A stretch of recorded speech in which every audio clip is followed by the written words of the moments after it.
దినములో ఈ రాత్రి వేళ నీ సముఖాన్ని చేరి మిమ్మను స్తుతించటానికి నీ వాక్యమును ధ్యానం చేయుటకు దయచేసిన మహాభాగ్యాన్ని బట్టి స్తోత్రములు తండ్రి. మా జీవితాలలో నీకు మహిమకరమైన దానిని, నీ చిత్తానుసారమైన దానిని మేము కనుగొనవలనని, మేము నడవలసిన భక్తి మార్గాన్ని పరిశుద్ధ గ్రంథంలో మా కొరకు చక్కగా వ్రాయించి ఇచ్చిన విధానాన్ని బట్టి నీకు స్తోత్రములు. తెలుసుకొనుటకు, నడుచుకొనుటకు తగిన సామర్థ్యాన్ని, శక్తిని మాకు ప్రసాదించండి. నీవు కోరిన పరిశుద్ధతను, నీవు కోరిన భయభక్తిని మేము కలిగి ఉండుటకు నేర్పించండి. భక్తిహీనత యొక్క పర్యవసానాన్ని మేము ఆలోచిస్తుండగా కృప చూపించి నీ మాటలు అర్థం చేయించుమని నీ సన్నిధిని ప్రాధేయపడుతూ ఈ ప్రార్థన మనువులు మా ప్రభువును మీ ప్రియకుమారుడైన క్రీస్తు ప్రభువు పరిశుద్ధ నామమున ప్రార్థించి వేడుకొనుచున్నాం తండ్రి, ఆమెన్. ఈరోజు మన యొక్క పాఠ్యభాగము భక్తిహీనులు, వారి యొక్క లక్షణాలు. భక్తి అనేది మనకు అర్థం కావాలంటే భక్తిహీనత ఏంటో కూడా మనకు తెలియాల.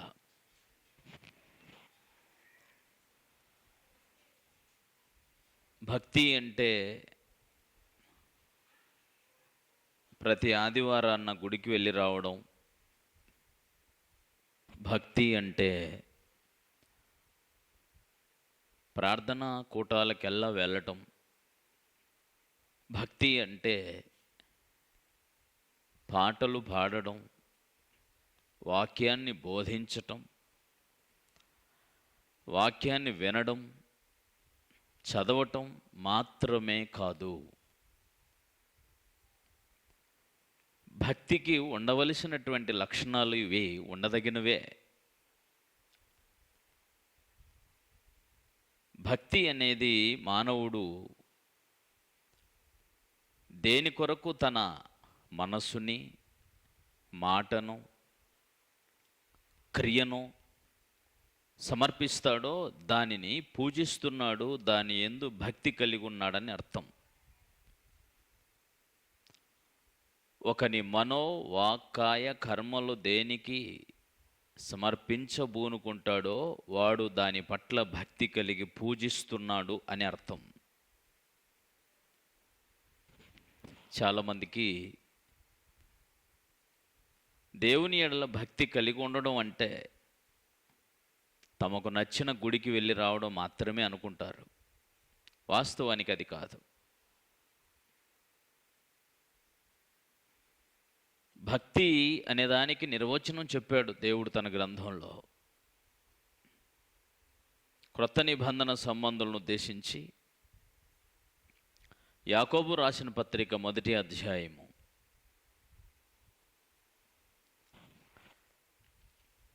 1వ అధ్యాయంలో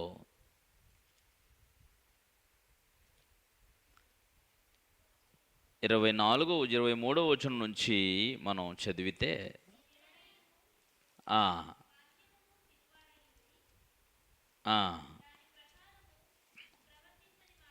వాడైతే అద్దంలో 26 నుంచి చదువుతాం.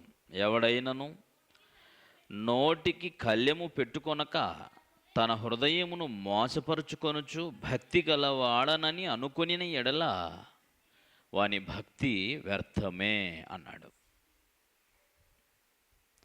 నోటికి కళ్యము పెట్టుకొనక హృదయాన్ని మోసపరుచుకొనుచు భక్తి గలవాడనని చెప్పుకొనుట వ్యర్థం. ఇది వ్యర్థమైన భక్తి. గుడికి వెళ్ళడం, పాటలు పాడడం, వాక్యం బోధించటం, కానుకలు ఇవ్వడం, ఉపవాసాలు చేయటం, ఇది భక్తి అనుకున్నారు. ఒకనాటి పరిసయ్యులను ఉద్దేశించి యేసు ప్రభువారు వారు వేషధారులు అన్నాడు వారిని. పరిసయ్యుల సంతతికి చెందినవాడు ఒకడు దేవాలయానికి వెళ్ళి ప్రార్థన చేస్తున్నటువంటి సంగతిని గూర్చి వాడు స్వనీతిపరుడు, భక్తిహీనుడు అని అంటే భక్తి లేనివాడు, భక్తి కలిగిన వాడిని అనుకుంటున్నాడు, తన్ను తాను మోసం చేసుకుంటున్నాడు. అది జరుగుతుంది అక్కడ.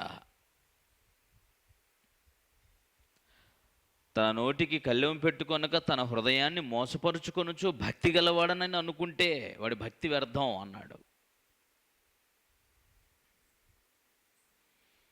భక్తి గలవాడు అనుకుని దేవుని సన్నిధికి వెళ్ళి ఎలా ప్రార్థన చేస్తున్నాడో ఒక వేషధారును ఉద్దేశించి ప్రభు ఇలా చెప్పాడు.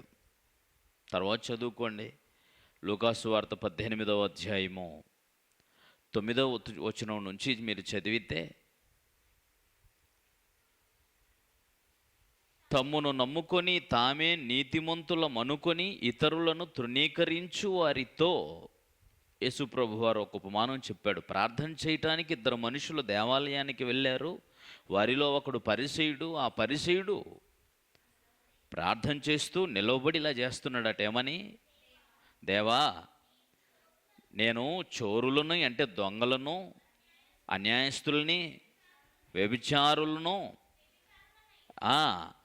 ఇతర మనుషుల వలె, వ్యభిచారులు, చోరులు, అన్యాయస్తులు ఎలాగ ఉన్నారో వాళ్ళ వలే కాకుండా, ఇతర మనుషుల వలే కాకుండా, చివరికి నా వెనక ప్రార్థన చేస్తున్న సుంకరి వలే కూడా నేను ఉండనందుకు నీకు స్తోత్రములు అన్నాడు. దేవుని కృతజ్ఞతాస్తులు చెల్లిస్తున్నాడు. అంత మాత్రమే కాకుండా కిందికి వెళ్ళి చూస్తే ఇంకా అన్నాడు, నేను వారమునకు 2 సార్లు ఉపవాసము చేయుచున్నాను, నా సంపాదన అంతటిలో నీకు 10వ భాగం ఇస్తున్నాను అన్నాడు. ఇది భక్తి అనుకున్నాడు ఆ మనిషి. దీన్ని ఆ మనిషి భక్తి అనుకున్నాడు. కానీ ప్రభు అది భక్తి కాదు అన్నాడు, వేషధారణ అన్నాడు. ఎందుకంటే ఒకడు తనను తాను అణుచుకొని దీన మనస్సు కలిగి దేవుని ఎడల నడుచుకోవడం భక్తి. ఇందులో ఆయన 4వ అధ్యాయంలో చాలా సంగతులు చెప్పాడు. ఏం చెప్పాడంటే, దీన మనసు కలిగి ఉండటం అనేది బహు విశేషమైనటువంటి సంగతి. 10వ వచనంలో 4:10 ప్రభు దృష్టికి మిమ్మల్ని మీరు తగ్గించుకోండి, అప్పుడు ఆయన మిమ్మల్ని హెచ్చించును అని చెప్పాడు. చూడండి 7వ వచనం, కాబట్టి దేవునికి లోబడి ఉండుడి అని చెప్పాడు. చూడండి, ఇలా సంగతులు చాలా చోట్ల దేవుని ఎదుట నువ్వు దీన మనసు కలిగి ఉండాలి అనేటువంటి దాన్ని దేవుడు కోరుతున్నాడు. కాబట్టి తాను చేస్తున్న భక్తి వల్ల దేవునికి ఏదో కలిసి వస్తున్నట్టు, ఒకడు దేవుని ఆరాధిస్తుంటే దేవుడేదో పొంగిపోతున్నట్టు మనిషి భావించి తాను చేస్తున్న వాటిని దేవుడు చెప్పిన ఆజ్ఞల కంటే గొప్పవైనట్టుగా చెప్పుకునే ప్రయత్నం చేస్తున్న వారు భక్తులు కారు అన్నాడంతే. అట్టివాడు దేవుని దృష్టికి నీతిమంతుడు కాడు అనేది అక్కడ ఉన్నటువంటి ప్రత్యేకమైన విషయం. కాబట్టి ఒకడు తన్ను తాను మోసపరుచుకుంటున్నాడు. తను భక్తిపరుడు అని అనుకుంటున్నాడు, కానీ తన హృదయమును ఏం చేసుకున్నాడట? మోసపరుచుకుంటున్నాడు. 2 విషయాలు చెప్పాడు. నోటికి కళ్ళెం పెట్టుకొనని వాడు తనను తాను తన హృదయమును మోసపరుచుకునేటువంటి వాడు. ఇలాంటి వాడు భక్తిహీనుడు, భక్తుడు కాదు, వాడు భక్తి వ్యర్థం అన్నాడు. భక్తి ఏదో చెప్పాడు కింద. ఏమన్నాడంటే, తండ్రి అయిన దేవుని ఎదుట, యాకోబు పత్రిక 1వ అధ్యాయంలో ఉన్నాం 27వ వచనంలో, తండ్రి అయిన దేవుని ఎదుట పవిత్రమును నిష్కలంకమునైన భక్తి ఏదనగా దిక్కులేని పిల్లలను విధవరాండను వారి ఇబ్బందిలో పరామర్శించుటయు ఇహలోక మాలిన్యము తనకు అంటకుండా తన్ను తాను కాపాడుకొనుటయునే అన్నాడు. విశేషమైన కార్యం కనుక ఏది భక్తితో చెప్పాడు, ఏది భక్తిహీనతో చెప్పాడు? వ్యర్థమైన భక్తి. భక్తిహీనత యొక్క పర్యవసానం చాలా భయంకరమైంది. బహుశా దాని పర్యవసానం ఎరుగక దాని భక్తిహీనతలోని లక్షణాలన్నిటినీ ప్రతి మనుషుడు కలిగి బ్రతుకుతూ భక్తి గలవాడు అనుకొని మోసపోతున్నాడు. కాబట్టి భక్తిహీనత యొక్క పర్యవసానం చాలా భయంకరమైంది. భక్తిహీనత దేవునికి కోపం పుట్టించే కార్యక్రమం. రోమపత్రిక 1వ అధ్యాయము 18వ వచనం. రోమీలకు రాసిన పత్రిక 1వ అధ్యాయం 18వ వచనములు ఇలా తెలియజేశాడు చూడండి. దుర్నీతి చేత సత్యమును అడ్డగించు మనుషుల యొక్క సమస్త భక్తిహీనత మీదనో దుర్నీతి మీదనో దేవుని కోపము పరలోకము నుండి బయలుపరచబడుతుంది. దేని మీద? భక్తిహీనత మీద. భక్తిహీనత మీద దేవుని కోపం పరలోకము నుండి బయలుపరచబడుతుంది. మనుషుల యొక్క సమస్త భక్తిహీనత మీద. భక్తిహీనత కలిగిన వాడు సత్యాన్ని అటగిస్తాడు, దుర్నీతికి లోబడతాడు. అలాంటి వాడిని ఉద్దేశించి చెబుతున్నాడు. భక్తిహీనత పై, దుర్నీతిపై దేవుని కోపం పరలోకము నుండి బయలుపరచబడుతుంది. దేవుని కోపం పుట్టించే క్యారెక్టర్ భక్తిహీనత.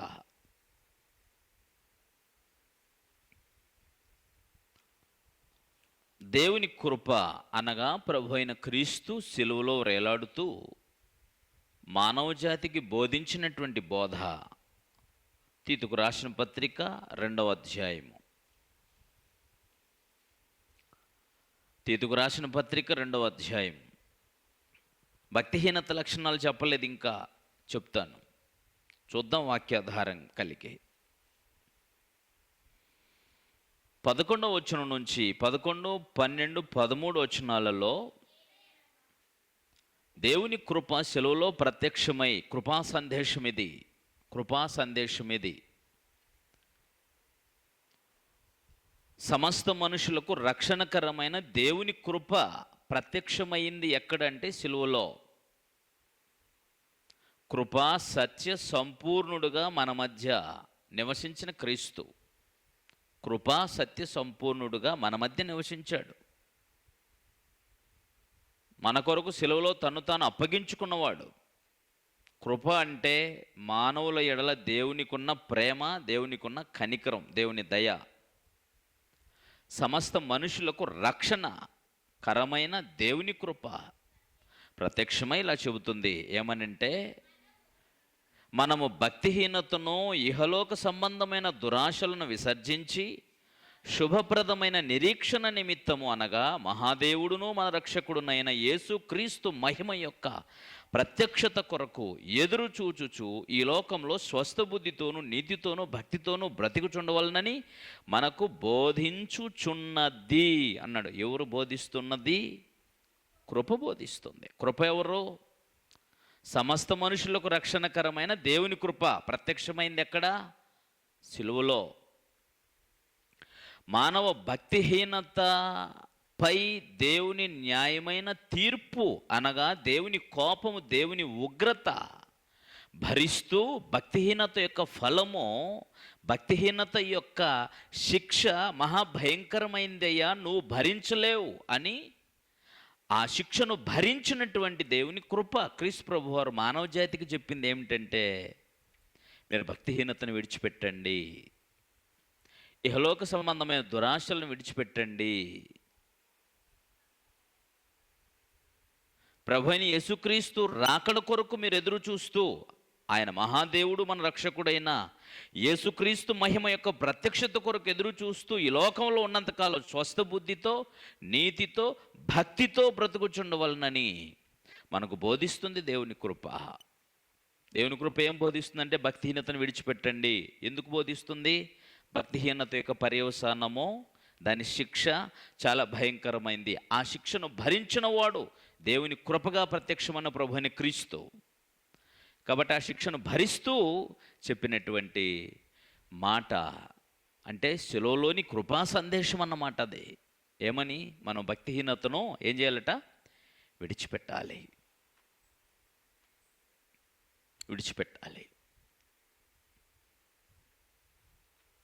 భక్తిహీనత లక్షణాలు ఎలా ఉంటాయి? భక్తిహీనతను విడిచిపెట్టమన్నప్పుడు భక్తిహీనత అంటే ఏంటి? రక్తహీనత తెలుసా మీకు? బలహీనత తెలుసా? బలహీనత అంటే బలము లేకపోవటం. రక్తహీనత అంటే శరీరములో తగినంత రక్తం శరీరములో లేకపోవటమును గూర్చి రక్తహీనత అంటారు.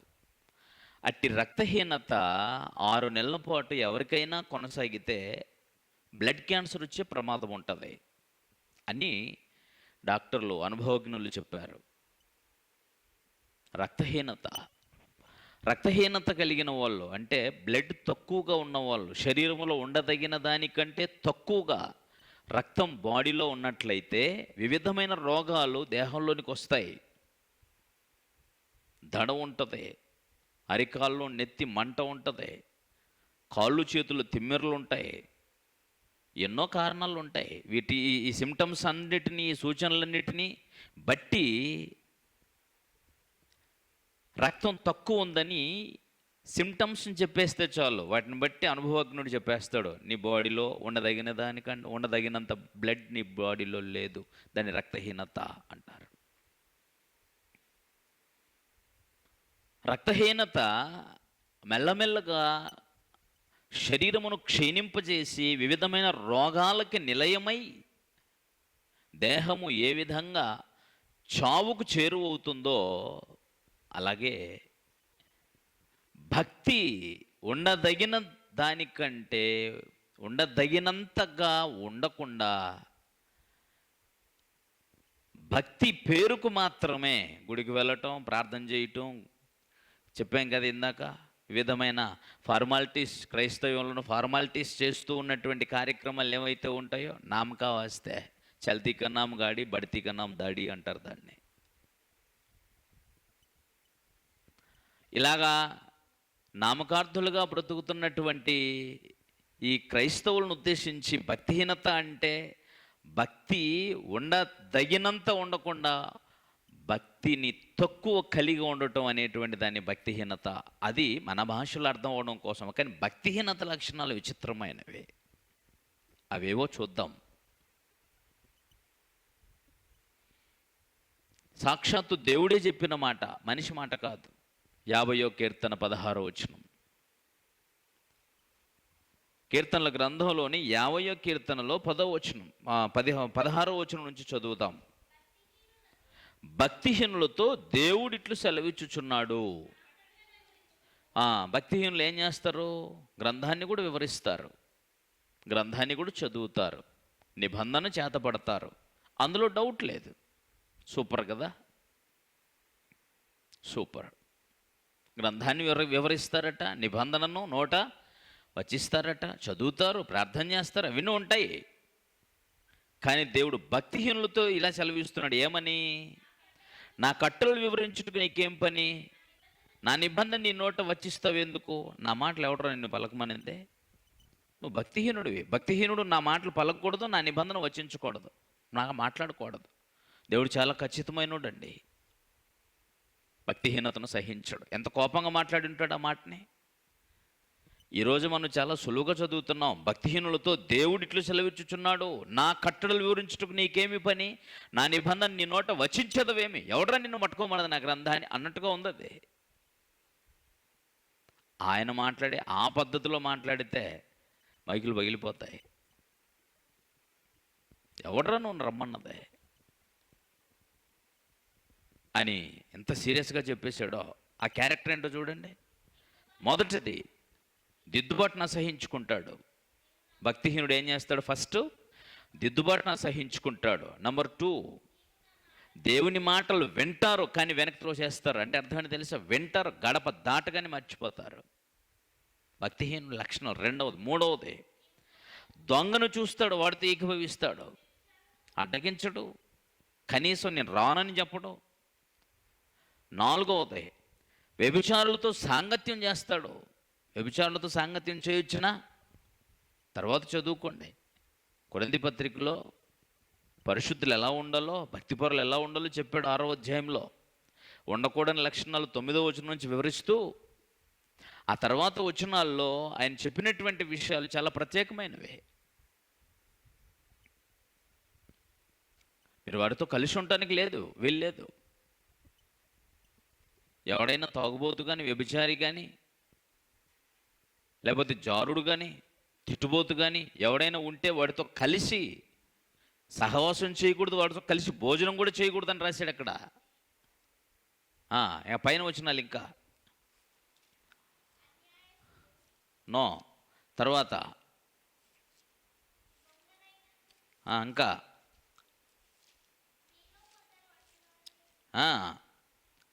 10వ వచనం నుంచి 5వ అధ్యాయము 10వ వచనం. అయితే ఈ లోకపు జారులతోనైనా, లోపులతోనైనా, దోచుకొని వాడితోనైనా, విగ్రహారాధికులతోనైనా ఏమాత్రం సాంగత్యం చేయొద్దని కాదు, అలాగైతే మీరు లోకం నుంచి వెళ్ళిపోవలసి వచ్చును. కానీ ఇప్పుడైతే సహోదరుడు అనబడిన వాడు అన్నాడు. అంటే సంఘంలో ఉన్నాడు. సహోదరుడు అంటే సంఘంలో ఉన్నాడు.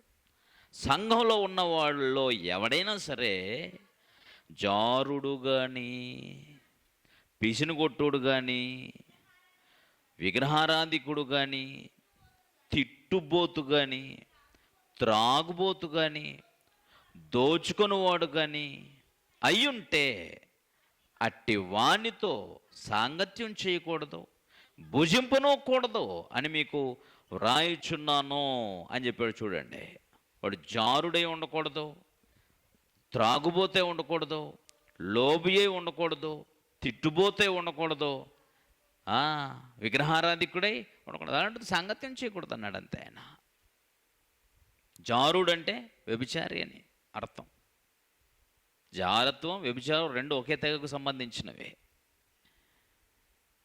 అందుకనే చెప్పాడు ఆయన, వ్యభిచారులతో నువ్వు సాంగత్యం చేసేదో భక్తిహీనపు లక్షణాలు అవి. వ్యభిచారులతో సాంగత్యం చేసేదో. 5వది 50వ కీర్తనలో ఉన్నాం, 19వ వచనం.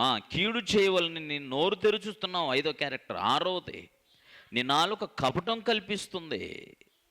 కపటమైన మాటలు, పనికి మాలిన మాటలు. నీ నోటి వలన ఇతరులకు మేలు కలిగే వాక్యం మాట్లాడు. సంఘానికి క్షేమాన్ని చేకూర్చే మాట్లాడు. ఎదురువాడికి మేలు కలిగించే మాటలు మాట్లాడు. అంతేగాని కీడు కల్పించే మాటలు. సంఘానికి కీడు చేసేటువంటి వాళ్ళు ఎక్కువైపోతున్నారు రోజు రోజుకి. ఆటలాడుతున్నారు సంఘంతో. క్రీస్తుప్రభు వారి సంఘం అంటే ఆషామాషి అనుకున్నారు, ఇతర మత శాఖలు లాంటిది అనుకున్నారు సంఘం అంటే. కీడు చేయవలన నోరు తెరుచుచున్నావు. 6వది, నీ నాలుక కపటం కల్పిస్తుంది. 7వది, నువ్వు కూర్చుని నీ సహోదరు మీద కొండెములు చెప్పుచున్నావు. 8వది, నీ తల్లి కుమారుని మీద అపనిందలు మోపుతున్నావు. సహోదరు తోడబుట్టినాడు అనేది కూడా వ్యత్యాసం ఉండదు, నిందలేసేస్తూ ఉంటారు. చేయను ఎన్ని ఇట్టి పనులు నువ్వు చేసినా నేను మౌనినయ్యుంటిని అంటే అర్థం ఏంటి అంటే దేవుడు కూడా నాలాంటుడు అనుకున్నాడు. ఎన్ని చేసినా దేవుడు మౌనంగా ఉన్నాడుగా. నాలాంటుడు. 9, 10 అది 9వది అది. అందుకు నేను కేవలం నీ వంటి వాడన్నాను అనుకుంటేవి. 22వ వచనం, దేవుని మరిచేటువంటి వాళ్ళు ఇల్లంతా.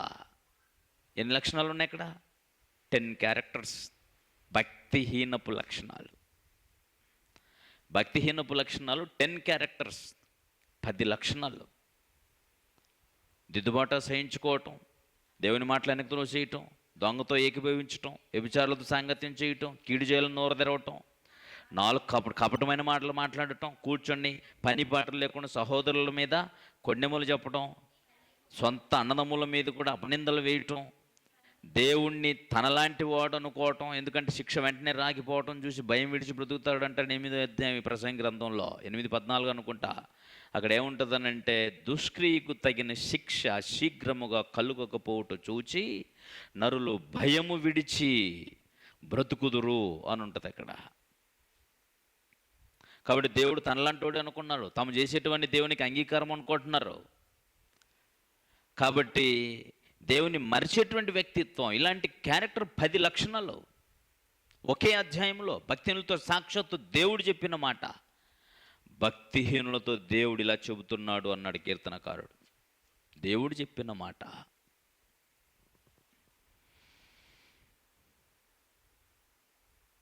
మరి ఇలాంటి వారి పరిస్థితి ఎలా ఉంటుంది?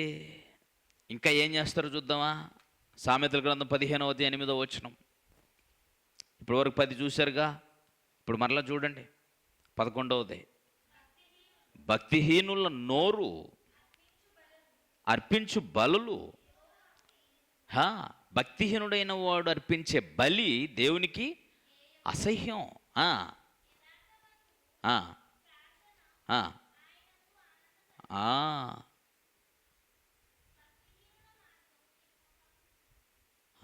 భక్తిహీనులు వారి అర్పణలు, వారి బలులు దేవునికి ఇష్టం ఉండదు అంటున్నాడండి.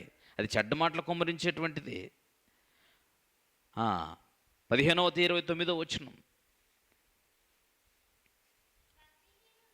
భక్తిహీనులకు దేవుడు దూరంగా ఉంటాడు. భక్తిహీనులకు దేవుడు దూరంగా ఉంటాడు. దేవుడు దగ్గర ఉంటే మన పరిస్థితి వేరు. కీర్తన 32:10. కీర్తన 32:10.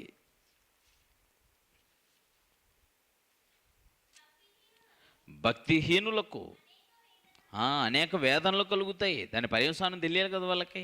భక్తిహీనులకు అనేక వేదనలు కలుగును. యెహోవా యందు నమ్మిక ఉంచువానిని కృప ఆవరించును. దేవుని యందు నమ్మకం ఉంచాలా. మళ్ళీ చెబుతున్నా, నమ్మకం ఉంచటం అని అంటే భక్తి కాదు. ఆయన చేయవద్దన్న వాటిని మానుకొని భక్తి చేస్తేనే దేవుని దృష్టికి భక్తి. తరువాత 36 కీర్తన గ్రంథం 36 కీర్తన చూడండి ఎలా ఉంటుందో. భక్తిహీనుల గురించి మాట్లాడాడు. భక్తిహీనుల హృదయములో అతిక్రమము దేవోక్తి వలె. వాక్యాన్ని అతిక్రమించటం అనేటువంటిది వాళ్ళలో ఎలా ఉంటుందన్నమాట? దేవోక్తి వలె, దేవుని వాక్యము వలె వారి హృదయాల్లో నివసిస్తూ ఉంటుందట. దేవోక్తి వలె పలుకుచుంటుంది. దేవోక్తి వలె దేవుని తరఫున వచ్చిన వ్యక్తి మాట్లాడినట్టు మాట్లాడుతుంటుంది వాడితో, భక్తిహీనునితో. వాడి హృదయములో అతిక్రమము అంటున్నాడు. చూడండి ఏంటిది అది? వాక్యం ఏం చెబితే దానికి అపోజిట్, వాక్యం ఏం చెబితే దానికి వ్యతిరేకంగా ఆలోచన చేయటం వాడి యొక్క వ్యక్తిత్వం, భక్తిహీనుని యొక్క లక్షణం. రైట్. వాని దృష్టి ఎదుట ఎవరు భయం లేదు, దేవుని భయం. అందుకే భయం విడిచి మాట్లాడేస్తారు. భక్తిహీనుని దృష్టి ఎదుట ఏముండదు నైనా? దేవుని భయం ఉండదు. దేవుని భయం ఉండదు వాడికి. వాని దోషము బయలుపడి అసహ్యంగా కనబడేంత వరకు అది వాని దృష్టి ఎదుట వాని ముఖస్థుతి ఏం చేస్తుంటుంది? భక్తిహీనత. వాడి దోషము వాడి ముందు ఏం చేస్తుందట? ముఖస్థుతి. వావ్, సూపర్ మాట్లాడావు నువ్వు, సూపర్ క్యారెక్టర్ అనేది. నువ్వు నీలాగా ఎవడు మాట్లాడడం చెప్తుంటుంది వాడికే. భక్తిహీనుడి క్యారెక్టర్ అదే. వాని నోటి మాటలు పాపమునకును కపటమునకును ఆస్పదములు, అంటే ఆధారములు అన్నాడు. చూడండి ఎవడి మాటలు? భక్తిహీనుని మాటలు. బుద్ధి కలిగి ప్రవర్తింపను మేలు చేయడమో వాడు మానేసి ఉంటాడు. వాడు మంచం మీదనే పాపయోచనలు చేస్తుంటాడు. వాడు కాని నడతలు నడుస్తుంటాడు. చెడుతనము వానికి ఇష్టం, అసహ్యం కాదు. చెడుతనం అంటే వాడికి బాగా ఇష్టం. ఎన్ని క్యారెక్టర్లను చూడండి భక్తిహీనునివి. ఈడ ఎన్ని క్యారెక్టర్లు కనబడ్డానైనా చూడండి ఒకసారి. మరలా ఇక్కడ ఎన్ని క్యారెక్టర్ కనబడ్డా చూడండి. వాడి హృదయంలో అతిక్రమం దేవోక్తి వల్లే ఉంటుంది. రెండవది వాడి దృష్టి దేవుని భయం ఉండదు. మూడవది వాని దోషాలు బయలుపడి అసహ్యం కనబడే వరకు వాడి దృష్టి ఎదురు ముఖస్థుతి చేస్తుంటుంది. 4 వాని నోటి మాటలు పాపమునకు కపటముకు ఆధారాలు. 5 బుద్ధి కలిగి ప్రవర్తించటం మేలు చేయటం వాడు మానేసి ఉంటాడు. 6 వాడు మంచం మీదనే పాపయోచనలు యోచిస్తూ ఉంటాడు. 7 వాడి నడతలు కాని నడతలు నడుస్తుంటాడు. 8 చెడుతనము వానికి అసహ్యం కాదు, ఇష్టం వాడికి చెడుతనం అంటే. బాబోయ్, ఇందుకు భయంకరమైన క్యారెక్టర్ ఉంటుంది. భక్తి కలిగిన వాళ్ళు భక్తి అనుకుంటున్నారు, కానీ ఇవన్నీ ఎక్కడ ఉన్నాయి? ఇంత భయంకరమైన క్యారెక్టరా?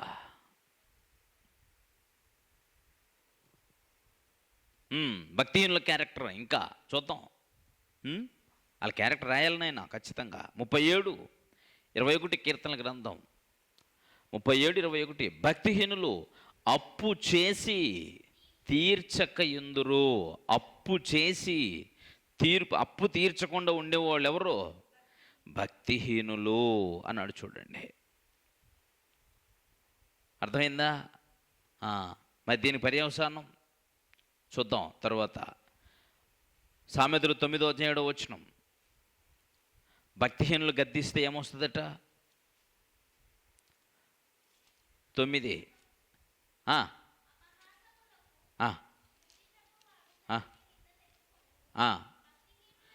భక్తిహీనులు గద్దించేవాడికి అవమానం కలిగిన. కాబట్టి భక్తిహీనులతో మాట్లాడిన చాలా జాగ్రత్తగా ఉండాలా దేవుని పిల్లలు. భక్తిహీనులు ఒకవేళ గద్దించారే అనుకో, ఏమొస్తుంది నాయన? మనల్ని ఎలా అవమానిద్దామా అని చూస్తుంటారనమాట. అందుకనే చాలా జాగ్రత్తగా ఉండాలి. ఏది పడితే అది మాట్లాడకూడదు భక్తిహీనులతో. వాళ్ళు మాట్లాడేది కదా మనం మాట్లాడకూడదు. భక్తిహీనులను ఒకవేళ గద్దిస్తే ఏమొస్తుంది? అవమానం కలుగును. ఇంకా 10వ అధ్యాయము సామెతలు 20 సామెతలు 10వ అధ్యాయం 20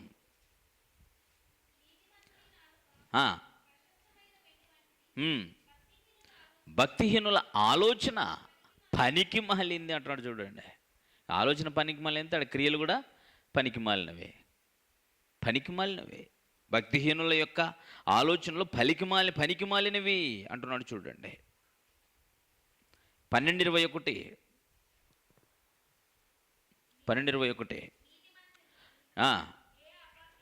ఏ ఆపద రాదు. భక్తిహీనులు కీడుతో నిండి ఉంటారు.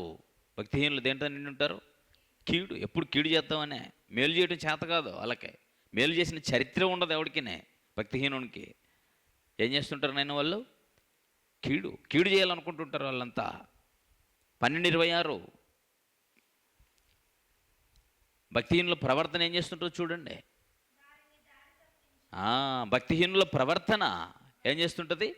మరి దారి తప్పిస్తుంటుంది, సన్మార్గాన్ని తప్పించేస్తుంటుంది. జాగ్రత్తగా చూడండి ప్రియమైన వారలారా. ఇంకా ఇలాగ చూస్తుంటే ఎన్ని భయంకరమైన లక్షణాలు. మరి దారి పర్యవసానం ఏంటి అని అంటే, వారికి యెహోవా దేవుడు దూరంగా ఉంటాడు. దాని పర్యవసానం భూమి మీద కొన్ని విషయాలు చెప్పేశాడండి. ఇలాంటి క్యారెక్టర్ కలిగిన వాళ్ళందరూ భక్తిహీనులైతే, భక్తిహీనుల విషయమై దేవుడు ఎలా ఉంటాడనంటే, భక్తిహీనులకు యెహోవా దేవుడు దూరంగా ఉంటాడని చదివాం. భక్తిహీనులకు అనేక వేదనలు కలుగును అని చదివాం.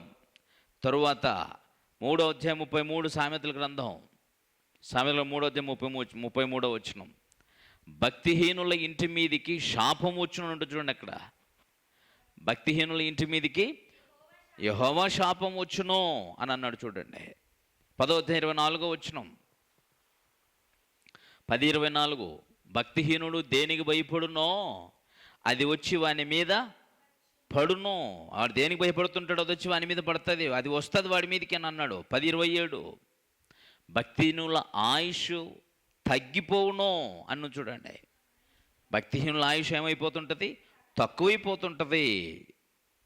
ఇంకేమంటాడు చూడండి, 14వ అధ్యాయం 19 భక్తిహీనులు ఎప్పుడైనా సరే నీతిమంతుల తలుపు నొద్ద వంగుదురు.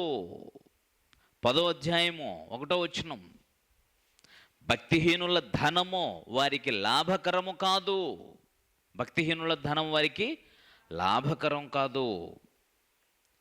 13వ అధ్యాయం 25 భక్తిహీనుల కడుపునకు లేమి కలుగును, దారిద్ర్యం వస్తుంది అని చెప్పాడు 13:25 సామెతల్లోనే. అర్థమైందా? ఇవి దాని పర్యవసానం. ఇంకా 24వ అధ్యాయం 16 భక్తిహీనుల గురించి చెప్పిన మాట చూడండి. భక్తిహీనులు ఆపత్కాలమున కొలుదురు. దేవుడు ఎలాగో చేయి విడిచిపెట్టాడు కదా, దేవుడు ఎలాగో దూరొస్తుడు కదా. భక్తిహీనునికి ఆపద వచ్చిందంటే ఏం జరుగుతుందని ఆయన వాడు తిరిగి లేచే అవకాశమే ఉండదు. ఆపత్కాలం అందువల్ల ఏమైపోతారు? కూలిపోతారు. నీతిమంతుడైతే 7 సార్లు పడ్డా తిరిగి లేస్తాడు. భక్తిహీనుడైతే కూలిపోతాడు, ఇంకా లేవుంటాడు. భక్తిహీనత పర్యవసానం ఇలా ఉంటుంది. పరలోకమందున దేవునికి కోపం, దేవునికి దూరస్తుడు. వాడికి ఆపత్కాలం రాకుండా పోతుందా? ఏదో రోజు ఆపద రాకపోతా మనిషికి ఇక తిరిగి లేవటం అంటూ ఆ మనిషికి ఉండదు. ఇంత భయంకరమైన పరిస్థితి ఆలోచించండి.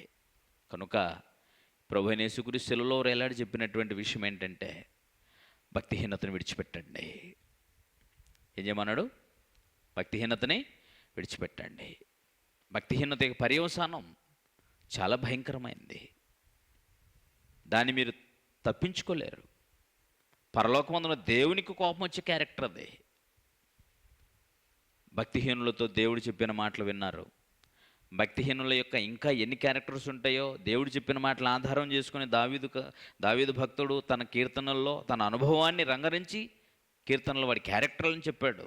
సామెతల్లో సొలొమోను చెప్పాడు. తరువాత వారికి కలిగే ఆపదలను గూర్చి, వారికి కలిగే నష్టాన్ని గూర్చి, దాని పర్యవసానాలను గూర్చి, వారు ఏం నష్టపోతున్నారని దాన్ని గూర్చి చాలా చక్కగా వివరించబడింది. కనుకనే భక్తిహీనత అనేటువంటిది, భక్తిహీనత మీద దేవుని కోపం రగులుకుంటుంది. అలాగే భక్తిహీనతను విడిచిపెట్టవలనని ప్రభువైన యేసుక్రీస్తు వారు సెలవులో ఉండి కృపా సందేశం ఇచ్చాడు మానవ జాతికి. మనుషులు కృపా సందేశానికి విధేయత చూపించి సత్యమునకు లోబడి భక్తిహీనతను విడిచిపెట్టి దేవుడు కోరినట్టు బ్రతికితే అదొక అద్భుతమైనటువంటి బ్రతుకు ఆయనది. నీతిమంతుడిగా బ్రతకాలి, భక్తి కలిగిన బ్రతుకు బ్రతకాలి. భక్తి లోపం లేని జీవితం జీవించాలి. అంటే భక్తిలో పరిపూర్ణతను సాధించగలిగిన, దేవుడు కోరిన, దేవుడు ఇష్టపడిన భక్తి చేసేవాడు కావాలి ఆయనకి. భక్తి చేస్తున్నానని చెప్పి బైబిల్ పట్టుకుంటారు, బైబిల్ బోధిస్తారు, ప్రార్థన చేస్తారట. ఏం చేస్తారు చూసాం కదా. భక్తి గలను ఉపవాసాలు చేస్తారు, ఏం చేస్తారు, దశంభాగాలు ఇస్తారు. ఇంకేం చేశారు అని చూసాంగా. ఇంకేం చేశారు? ఇక దేవుని కృతజ్ఞతాస్తులు కూడా చెల్లిస్తారు. దేనికోసం? నీ వాళ్ళలో ఉండలే, వీళ్ళలో ఉండలే, ఇళ్ళగా ఉండలే, ఇలా ఉంచడానికి నీకు స్తోత్రం. అబ్బా, అది కూడా భక్తి, అది ప్రార్థనే, అదే ఆరాధనే.